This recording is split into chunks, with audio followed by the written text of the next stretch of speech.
ಉತ್ತರದವ್ರಿಗಿಂತಲೂ ಬುದ್ಧಿವಂತರಪ್ಪ, ತಿಳುವಳಿಕಿದ್ದವರಪ್ಪ, ವಿಚಾರವಾದಿಗಳಪ್ಪ, ವೈಜ್ಞಾನಿಕರಪ್ಪ ಅಂತ ನಾವು ಇವತ್ತು ಐಡೆಂಟಿಫೈ ಮಾಡ್ತೀವಿ. ಹೀಗಾಗಿ ಇವು ಅಭಿವೃದ್ಧಿ ಆಗ್ತಾ ಇದ್ದಾವೆ. 4-5 ರಾಜ್ಯಗಳ ದಕ್ಷಿಣದಾಗ ಬರುವಂಥವು ಒಳ್ಳೆಯ ಅಭಿವೃದ್ಧಿ ತೋರಿಸ್ತಾ ಇದ್ದಾವೆ.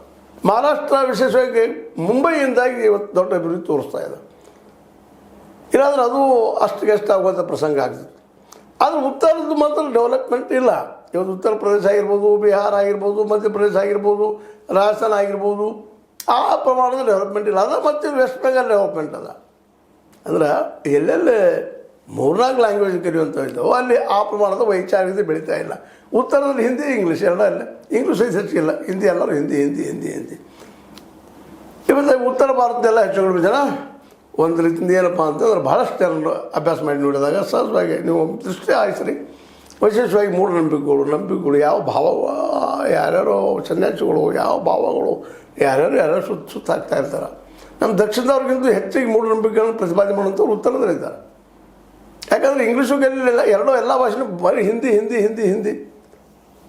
ಹೀಗಾಗಿ ಅನೇಕ ಅಲ್ಲಿ ತಜ್ಞರು ಹೇಳ್ತಾ ಇದ್ದಾರೆ, ಒನ್ ಲ್ಯಾಂಗ್ವೇಜ್ ಸಿಸ್ಟಮ್ ಮಾಡಿದ್ರಿಂದಾಗಿ, ಹೆಚ್ಚು ಹಿಂದಿನ ಮಾಡಿದ್ರಿಂದಾಗಿ ಯಾವ ಪ್ರಮಾಣದಲ್ಲೇ ಡೆವಲಪ್ಮೆಂಟ್ ಆಗಬೇಕಾಗಿತ್ತು ಅದಾಗಲಿಲ್ಲ, ವೈಚಾರಿಕತೆ ಬರಲಿಲ್ಲ, ವೈಜ್ಞಾನಿಕತೆ ಬರಲಿಲ್ಲ ಅನ್ನುವಂಥ ಒಂದು ವಾದ ಮಾಡ್ತಾ ಇದ್ದಾರೆ.